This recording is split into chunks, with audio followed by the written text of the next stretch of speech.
Let me tell you something that might shake your foundation a bit. You've been trying to prove yourself to the wrong people, to your critics, to your friends, to your family, to strangers scrolling past your posts. But what if I told you that the only person you need to prove anything to is you?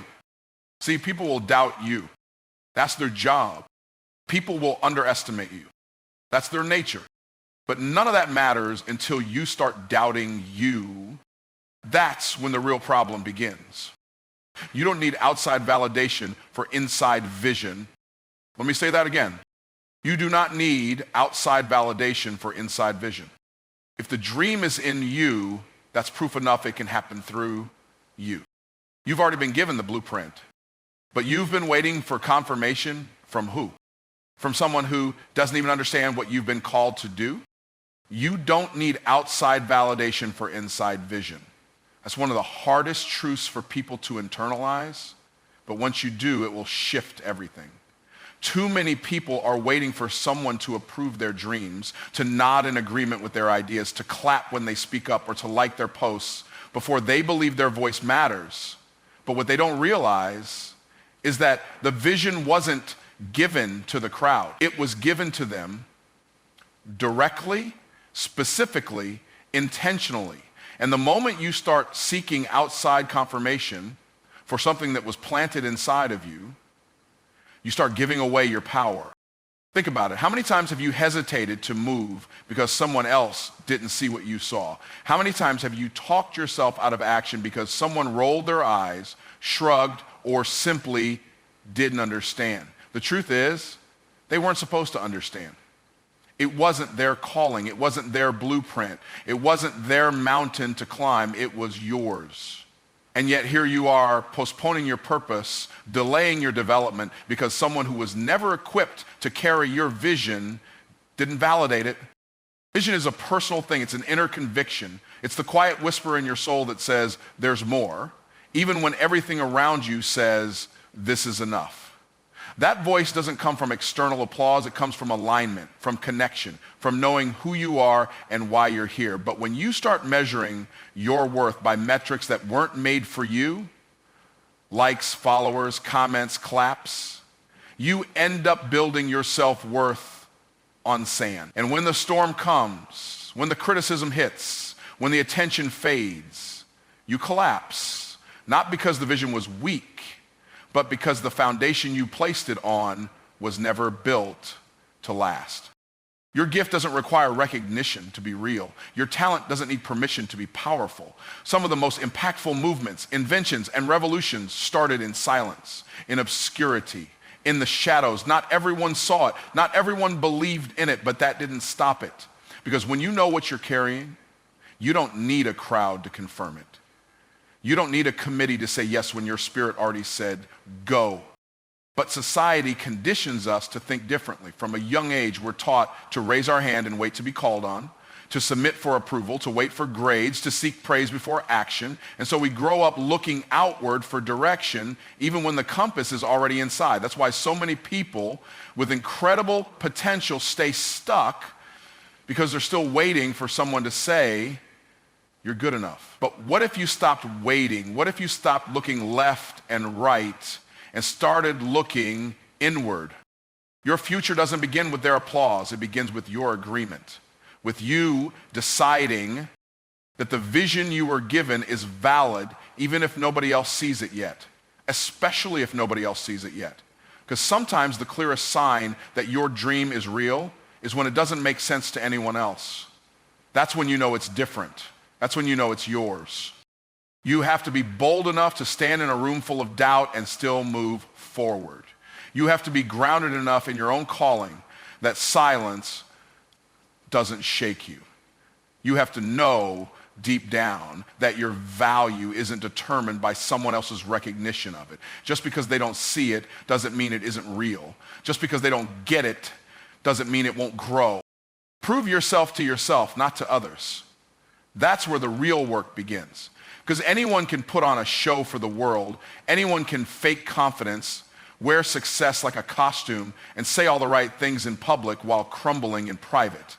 But when it's just you, when there's no one to impress, no one to post for, no one to applaud, you find out who you really are. And in that silence, in that raw and honest space, the only person left to prove anything to is staring back at you in the mirror. We live in a culture that teaches us to perform for attention, perform for praise, perform for approval. We're handed scripts from an early age. Be this, do that, don't say too much. Don't stand out too much. Stay safe, stay small, stay likable. So we learn to adjust ourselves to fit into molds we were never meant to fit in. And we forget that the only person who has to believe in what we're doing is us. Not the audience, not the doubters, not even the supporters, just us. Because here's the truth.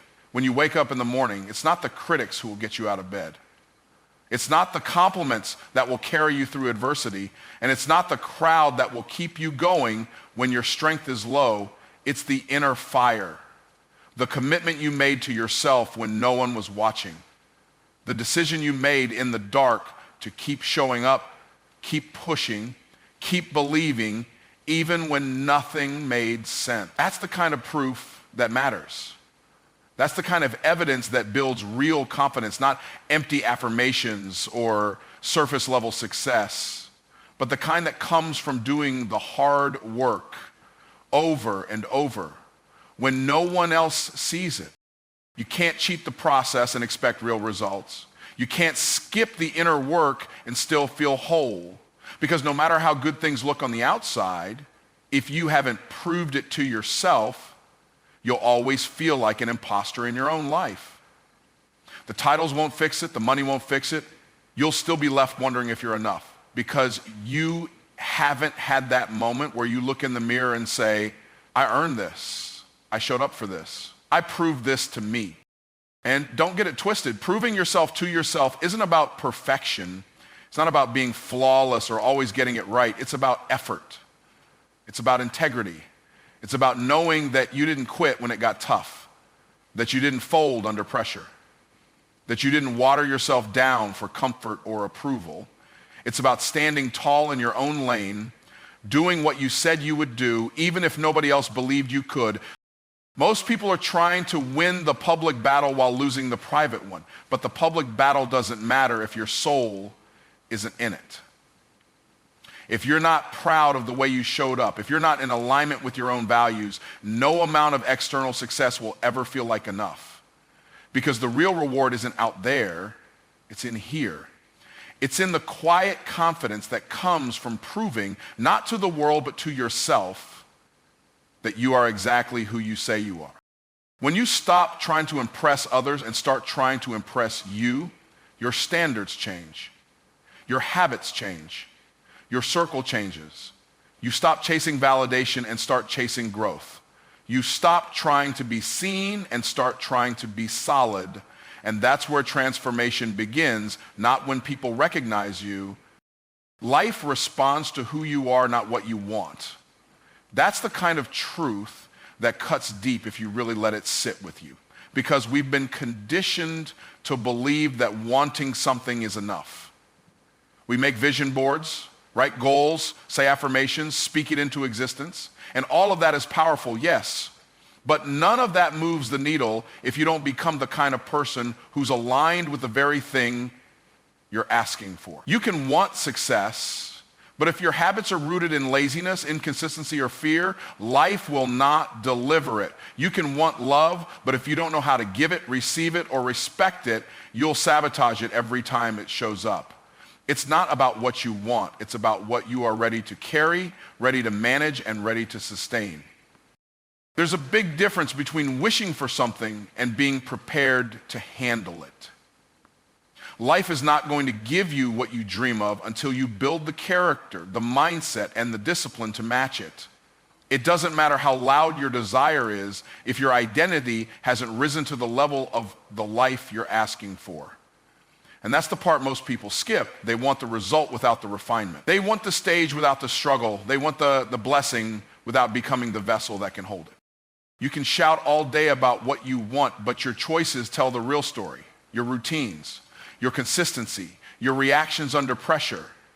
That's what life responds to. Not the image you post, not the promises you make when you're feeling motivated, but the version of you that shows up when no one's clapping, when it's hard, when nothing is working, when you're tired, and when the obstacles keep coming. Life pays attention to that person because that's who you really are, not who you pretend to be, not who you're trying to convince the world you are, but the person who lives in your patterns, your discipline, your character. People ask for breakthrough, for opportunity, for elevation, but if the inner you hasn't grown, then even if the door opens, you won't be able to walk through it and stay. Elevation without transformation is sabotage, because when life gives you more than you are prepared for, it crushes you instead of growing you. So life in its own wisdom waits. It waits until who you are is aligned with what you say you want. It waits until your mindset is no longer sabotaging your momentum. It waits until your habits can sustain the level of responsibility and success you're asking for.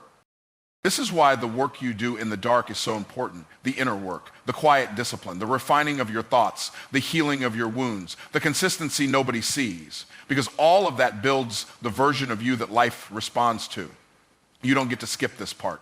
You can fake it in front of people, but you can't fake it in front of life. Life sees the real you and it gives accordingly. If you want more, become more. If you want greater, grow deeper.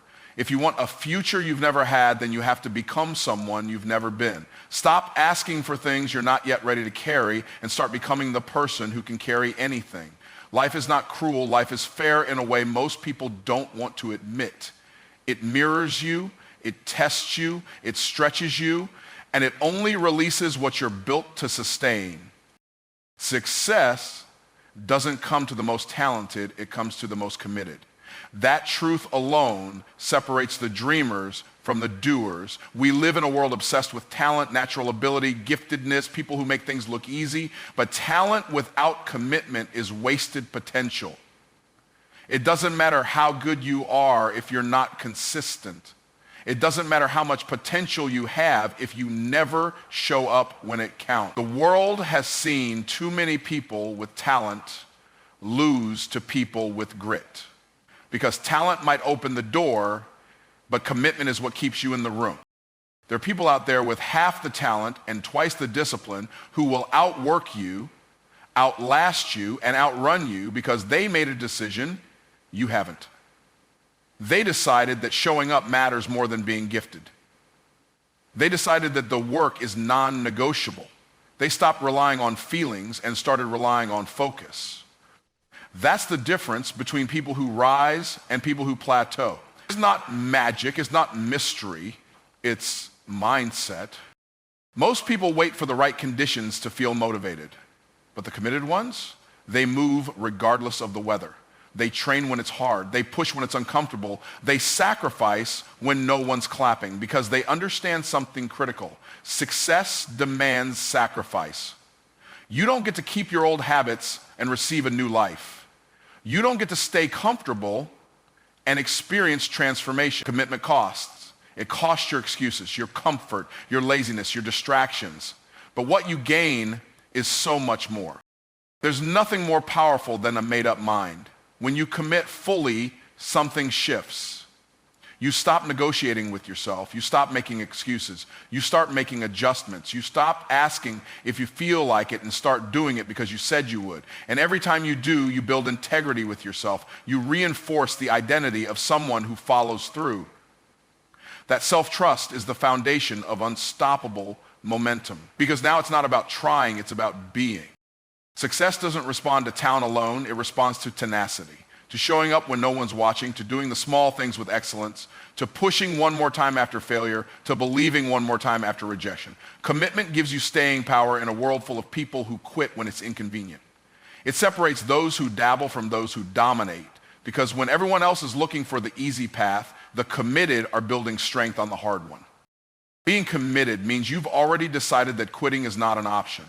It means you're willing to be misunderstood, overlooked, even laughed at, because your focus is on the finish line, not the crowd. You're not in it for applause. You're in it for the outcome. And that requires a level of internal fire that no setback can extinguish. People think success is glamorous. They see the highlight reel, the accolades, the rewards. What they don't see is the 4 a.m. wake-ups, the lonely nights, the sacrifices, the repeated failures, the days when everything said stop, but you kept going anyway. That's what commitment looks like. Not just effort when it's exciting, but effort when it's exhausting. Not just action when it's fun, but action when it's frustrating. The committed don't wait for permission, they move with conviction. They understand that mastery is built through repetition, through boring consistency, through daily choices that compound over time. They don't need to feel inspired. They are driven by vision. They aren't chasing hype. They're cultivating depth.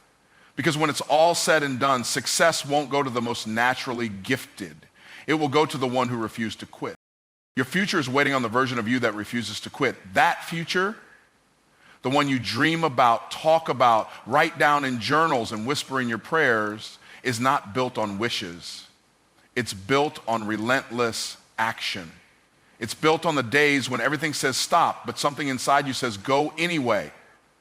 It's built on persistence that doesn't flinch in the face of difficulty. The life you want isn't hiding from you. It's waiting on you to become unshakable in your pursuit. Every great story of success is written with ink made of discipline, sacrifice, and the refusal to surrender when the odds stacked up.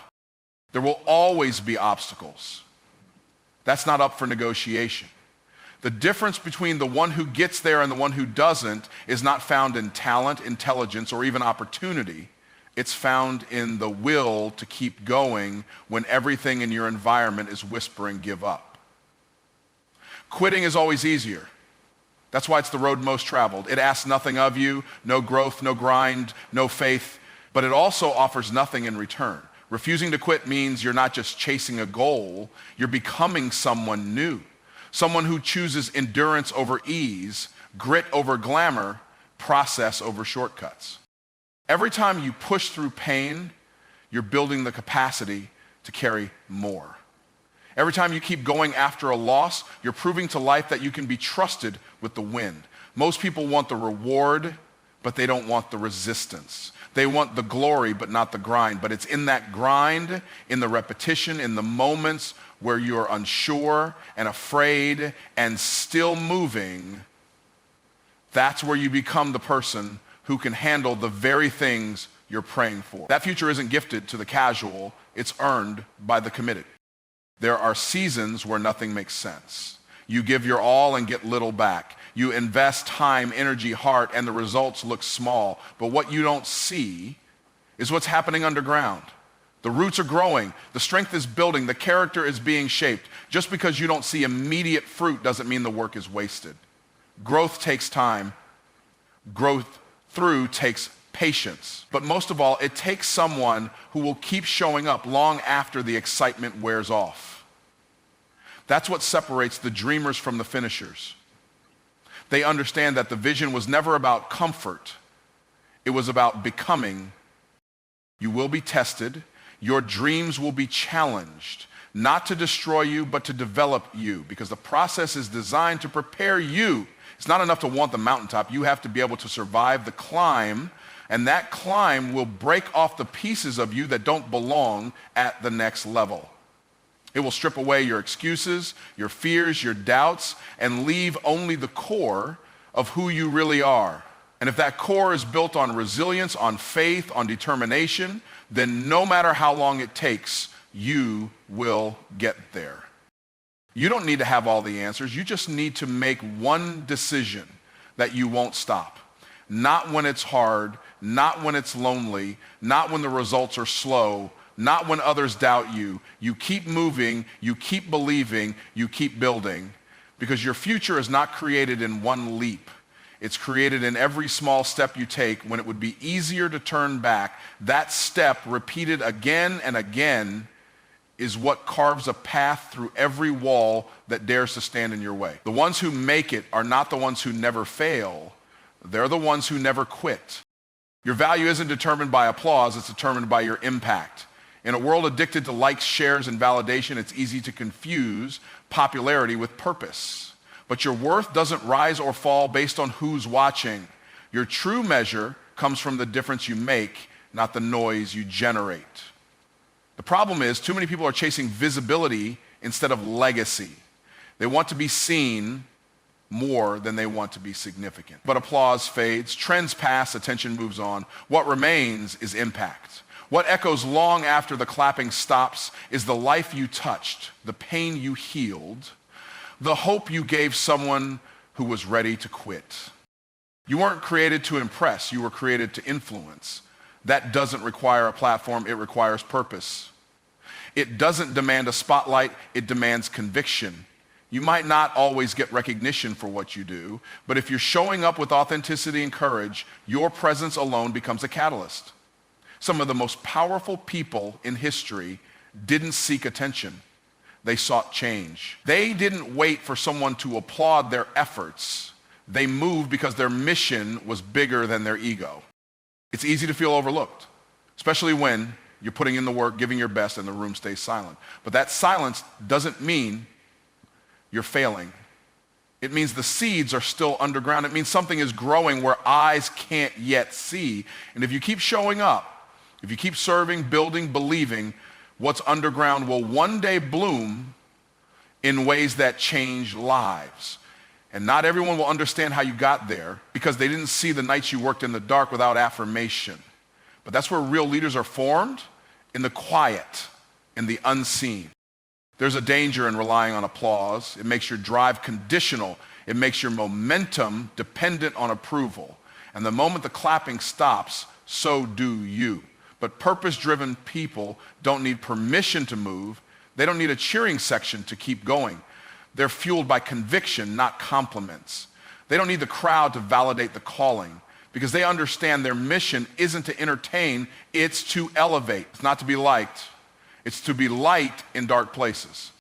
Impact isn't always loud. Sometimes it's the quiet conversation that shifts someone's mindset. Sometimes it's the decision to show up with integrity when no one's watching. Sometimes it's the patience to lead with love when anger would be easier. These moments might never go viral. They might never get reposted or celebrated publicly, but they ripple through the world in ways that fame never could, because applause can draw a crowd, but impact builds a legacy. People might forget your name, but they won't forget how you made them feel.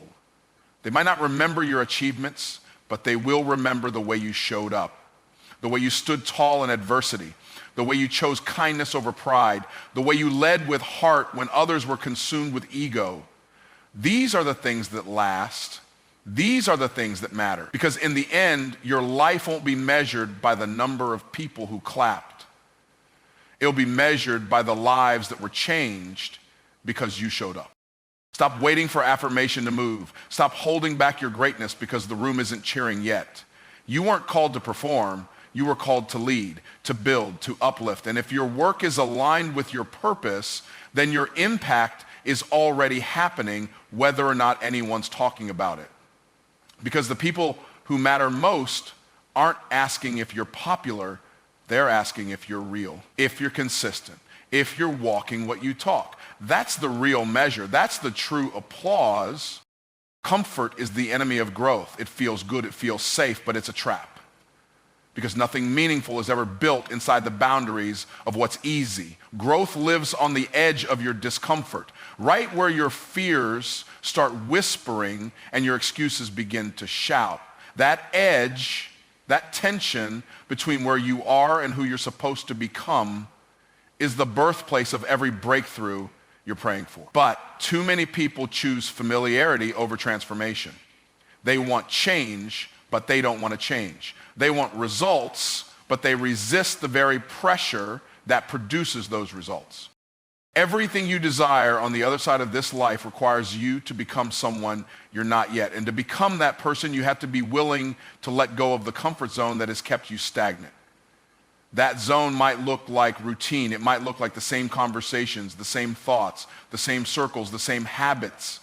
It might look like settling for good enough because the risk of failing feels scarier than the cost of never trying. But staying where it's comfortable will cost you your calling. It'll cost you the life you were designed to live because you weren't built for safety, you were built for purpose. The world around you will tell you to stay where it's warm. Don't rock the boat. Don't stretch too far. Don't dream too big. But purpose doesn't live in the shallow end. It lives in the deep waters of decision. And that decision says, I'll do it, even if it scares me. I'll step into the unknown. I'll take the risk. I'll face the challenge because I'm not here to survive. I'm here to grow. I'm not here to maintain. I'm here to multiply. And that means I've got to get uncomfortable. I've got to step into rooms where I don't feel qualified. I've got to take actions I'm not yet confident in. I've got to challenge the parts of myself that have gotten too used to playing small. Discomfort is a sign you're on the right track. Growth doesn't feel good in the moment. It stretches, pulls, strains, and tests. But it also sharpens, it strengthens, it awakens. You don't get stronger by doing what you've always done. You get stronger by doing what challenges you, by walking into situations that demand more of you, by refusing to settle when everything inside of you craves rest. Discomfort teaches you who you really are. It exposes the limits you've accepted, then dares you to push past them. Every time you say yes to discomfort, you're telling your future self, I'm coming for you. You're choosing long-term gain over short-term ease.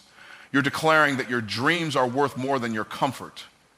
And that declaration becomes the foundation of your transformation. You'll be misunderstood. You'll be questioned. You'll face moments of doubt.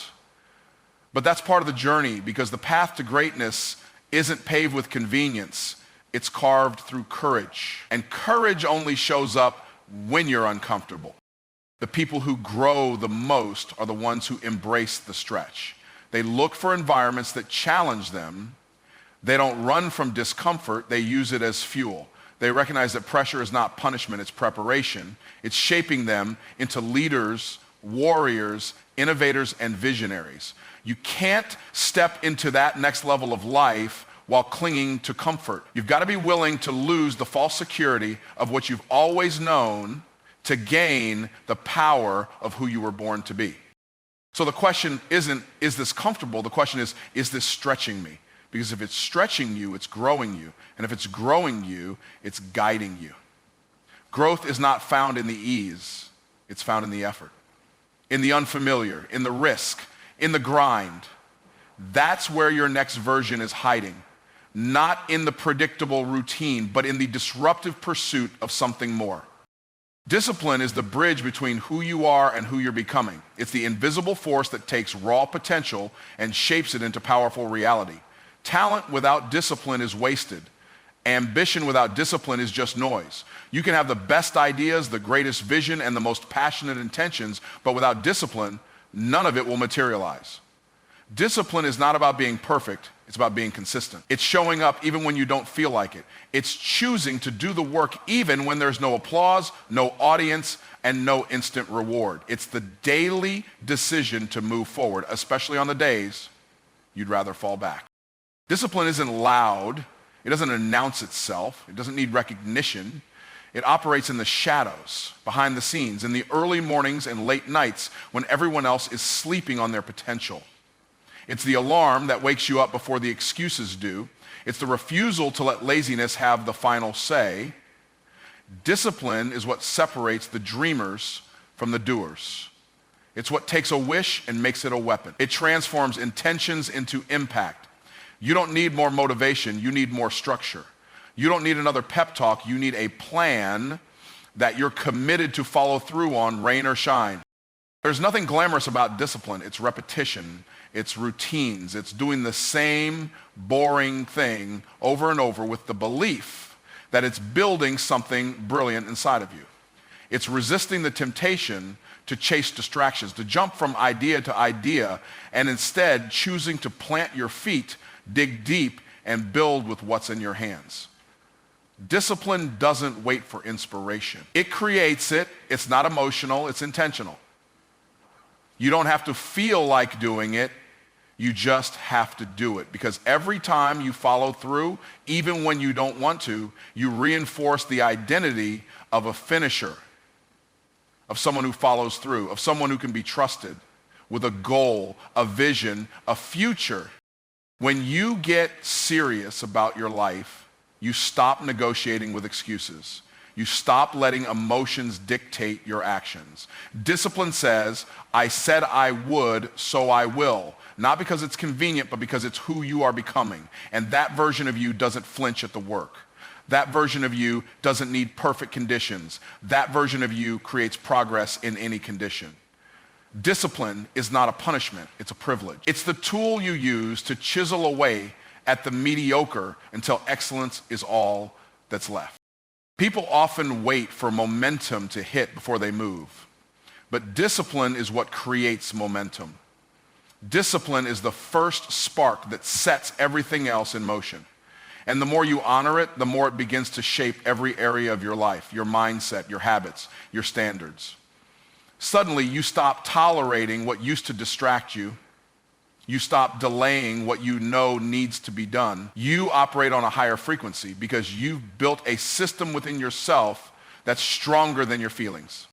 You don't need to master everything at once. You just need to master the next right thing. You need to own your mornings, honor your commitments, protect your focus, get up when it's hard, push through when it's dry, train your body to obey your spirit, train your mind to obey your mission, and watch how everything in your life starts to rise to meet that standard, because discipline doesn't just change what you do, it changes who you are. It's the muscle that makes every other move possible. It's the decision that builds momentum. It's the fire that doesn't flicker when the winds of resistance blow. It doesn't look for comfort, it looks for consistency. It doesn't demand ease, it demands excellence.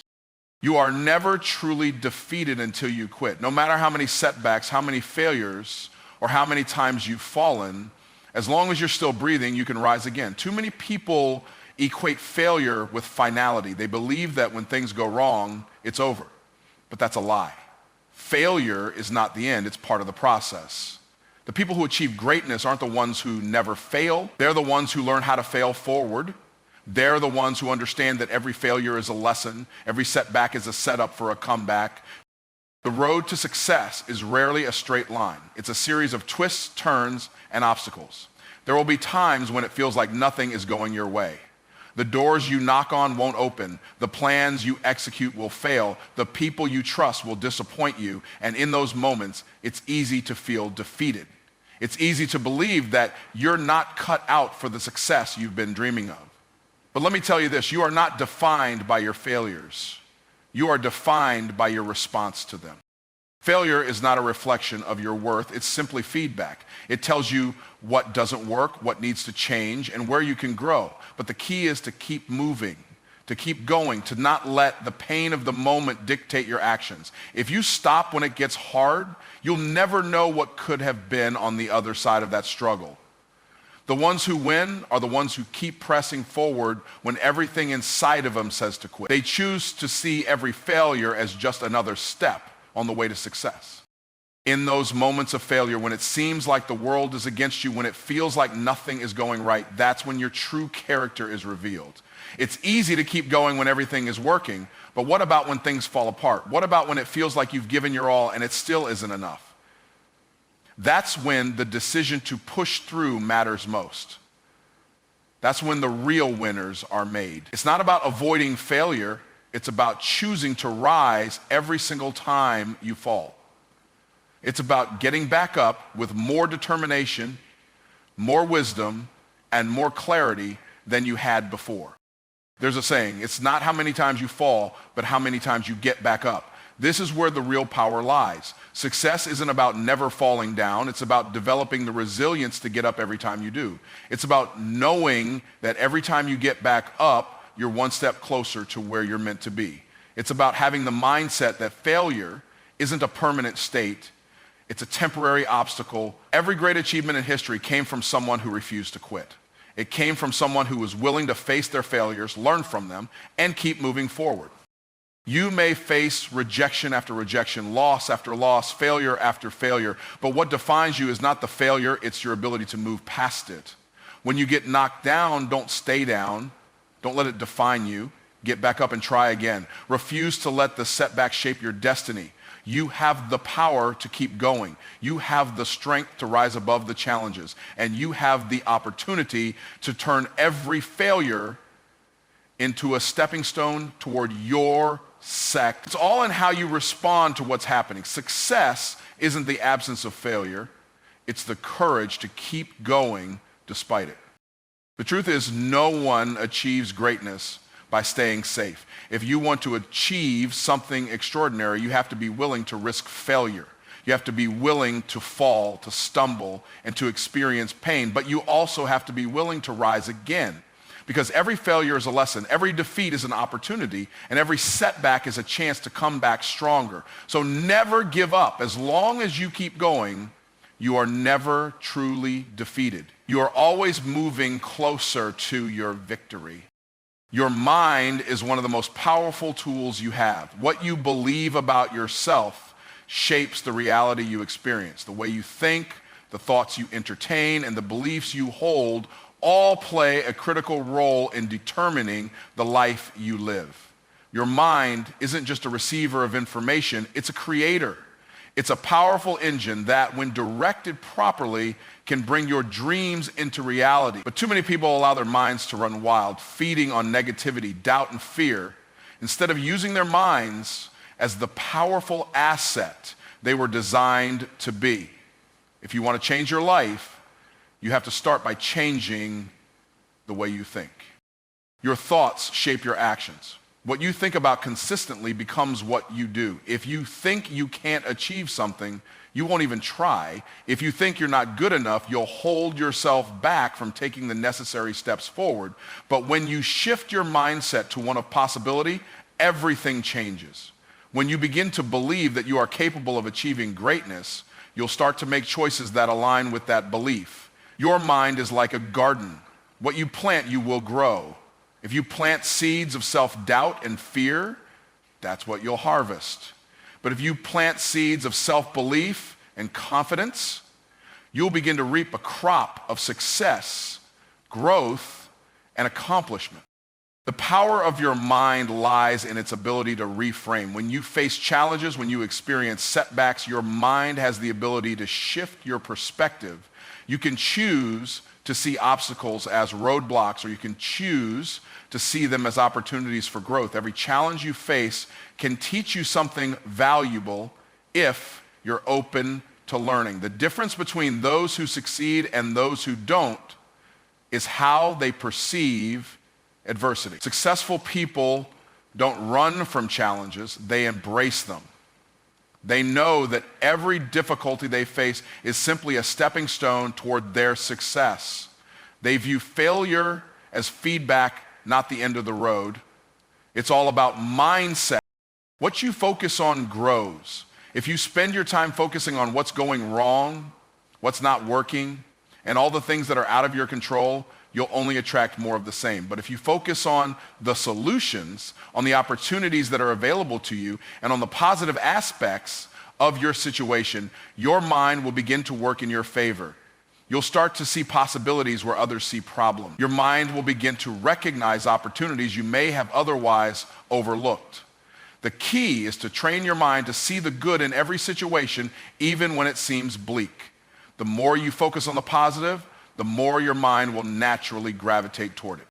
One of the most important things you can do is protect your mind. You have to guard what you allow into your thoughts. The media you consume, the people you associate with, and the conversations you engage in all influence your mindset. Surround yourself with positive influences, people who lift you up, ideas that challenge you, and environments that inspire you to be your best. The more you protect your mind from negativity, the more space you create for growth and success. Your mind is a powerful tool, but it's only as powerful as what you feed it. If you feed it junk, you'll experience junk results. But if you feed it positivity, self-belief, and empowering thoughts, you'll unlock your true potential.